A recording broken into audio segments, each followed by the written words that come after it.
Hello friends, good morning. Welcome back to my channel MS পরিবার blog. অনেক দিন পর আজকে আবার চলে এসেছি নতুন একটা ভিডিও নিয়ে। তো ফোনটার কিছুটা সমস্যা ছিল বলে আমি ভিডিও করতে পারছিলাম না। তাই ভাবলাম অনেক দিন তো তোমাদের সাথে দেখা সাক্ষাৎ হয় না, তাই আজ আমি আমার বরের ফোন থেকেই ভিডিও করলাম। তো যাচ্ছি, দেখো ট্রেনে রয়েছি। তো যাচ্ছি আমরা ঘুরতে। কোথায় যাচ্ছি নিশ্চয়ই টাইটেল থাম্বনেল দেখে বুঝেই গেছো। যাচ্ছি হচ্ছে আমরা তারাপীঠ। ফলহারিণী অমাবস্যা উপলক্ষে আমরা যাচ্ছি তারাপীঠে পুজো দিতে। তো আমরা মোট ছোট মানে বাচ্চা আর বড় দিয়ে মোট 10 জন ছিলাম। তো প্রথমে আমরা নবদ্বীপ ধাম থেকে মালদা টাউনে উঠেছি এক্সপ্রেসে। উঠে তারপর ওখান থেকে আজিমগঞ্জে নামবো। তারপর আবার রামপুরহাট এক্সপ্রেসে উঠে তারপর যাব রামপুরহাটে নামবো। তো এই দেখো আমার বর দেখো কীরকম করছে ঢংচং। তো চলে এসেছি পুরো একদম তারাপীঠ মন্দিরের সামনে। এবার হোটেল দেখার পালা।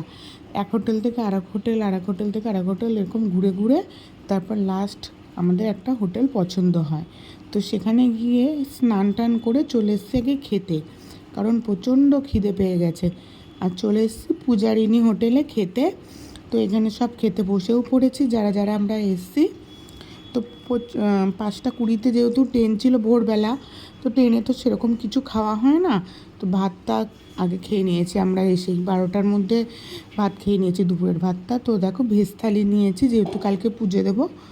তো এখানে আছে ভাত, একটুখানি কচু ভাজা, পুঁই ডাঁটা চচ্চড়ি, ডাল আর আলু পোস্ত। তো ভেজ থালি ছিল 90 টাকা। আর আমার বর খাচ্ছে ধোসা। ও আবার নিরামিষ ভাতটা একটু খেতে চায় না, তো তাই বললাম আমি ধোসাটা খাই। ধোসাটাও ছিল 80 টাকা প্লেট। তো যাই হোক, এবার খেয়ে দিয়ে একটু বিশ্রাম নিয়ে বিকেলে যে রেডি হয়ে নিয়েছি।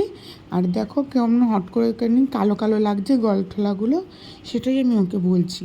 রেডি হয়ে যাচ্ছি, একটু মায়ের মন্দিরটার সামনেটা যাব, দর্শন করব আর একটু সাইট সিনগুলো ঘুরবো। তো আমরা এই যে রুম নিয়েছি 3জন, মানে 3টে রুম নিয়েছি আমরা। তো 3জন করে রয়েছি। এই যে রুম এরকম একটা খাট আছে স্টিলের, আর হচ্ছে এসি রুম নেওয়া হয়েছে যেহেতু প্রচণ্ড গরম ছিল। আর একটা সোফা আছে, এখানে রয়েছে একটা আয়না, আর রয়েছে এই পাশে ব্যালকনি। তো সবাই এখন এক ঘরেই রয়েছি, কারণ আমরা সবাই রেডি হয়ে গেছি। ওর এখনও রেডি হয়নি, তাই ও রেডি হচ্ছে। ও হচ্ছে আমার বান্ধবী আর কি, আমার মেয়ের সাথে জিমন্যাস্টিক শেখে ওর ছেলে। তো এই পাশে রয়েছে একটা ব্যালকনি।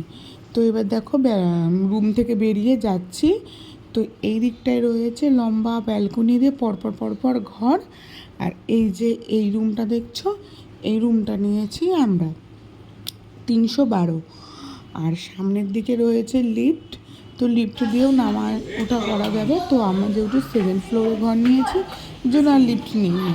আর এই পাশে রয়েছে একটা বেসিন। আর বাইরেটা দেখো কি সুন্দর আম গাছ, লিচু গাছ এইসবটা দিয়ে ভর্তি মিষ্টি আর কি, খুব সুন্দর লাগছে। আর এই বাঁ দিকটায় রয়েছে মায়ের মন্দির। তো চলো এবার নিচের দিকে যাওয়া যাক।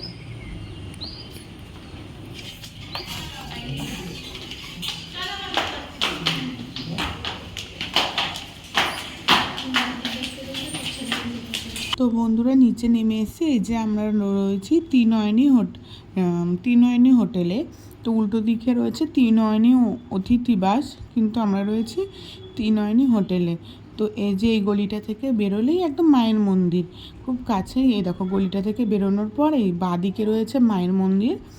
তার উল্টো দিকে রয়েছে নানা দোকান আর কি, যেগুলো থাকে কাঁসা পেতলের দোকান, প্যারার দোকান, এগুলো রয়েছে পরপর পরপর। আর এই যে এইদিকে দেখছো পাশেই রয়েছে শঙ্কর হোটেল। এর আগেও আমরা একবার এসেছিলাম, তখন আমরা এই শঙ্কর হোটেলে ছিলাম।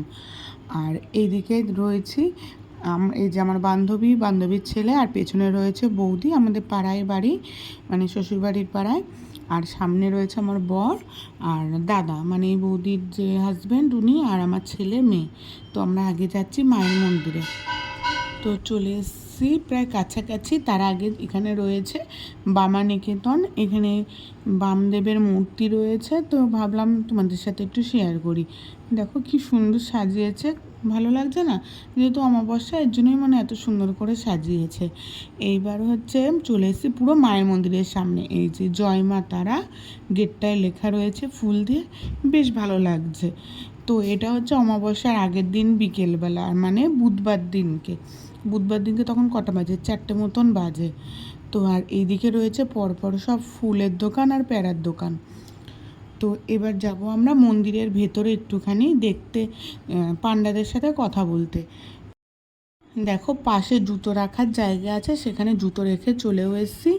এই যে ঢুকেই প্রথমে উনি আমাদের ধরেছেন, বলছে কালকে ওনার পালা আছে, ওনার কাছে পুজো দিতে। তো সেই সম্পর্কেই কথা বলছে আমার বরের সাথে। আর এই দিকটায় চলে এসেছি মায়ের নাট মন্দির। আর উপর দিকে দেখো অনেকেই লাইন দিয়ে রয়েছে সন্ধ্যাবেলায় পুজো দেবে তার জন্য। ওটা হয়তো জেনারেল লাইন, তো সেগুলোই বলছিলেন উনি যে ওটা জেনারেল লাইন, ওখানে কোনো পয়সা নেওয়া হয় না, কিন্তু অনেক লেট হয়। আর এই সামনে লাইন হবে, এই যে এই জায়গাটায়, এখানে সব টাকা দিয়ে, তো এখানে হচ্ছে লাইন দিতে হবে না বেশিক্ষণ। আর এখানে আছে শিব ঠাকুরের একটা মূর্তি রয়েছে আর কি, ওই যে শিবলিঙ্গ রয়েছে। আর এই দিকটায় রয়েছে মায়ের মন্দিরটা। আর পেছন দিকটা একটু এগিয়ে গেলে এখানে রয়েছে মায়ের ঘাট। তো যারা গেছো তারা তো জানোই। আর এখানে রয়েছে আরেকটা মন্দির।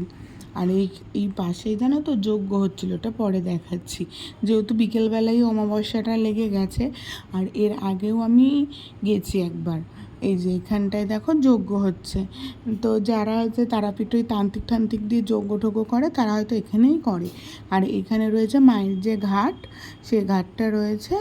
আর রয়েছে এখানে নানা মানতের, মানে ঢিল বাঁধা যে দড়িগুলো, সেগুলো মানে এখানে মানত করা হয় আর কি।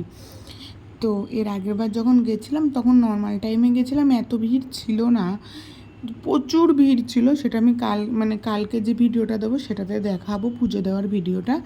আজকের ভিডিওটা এখানেই শেষ করবার, কাল সাইট সিনের ভিডিও।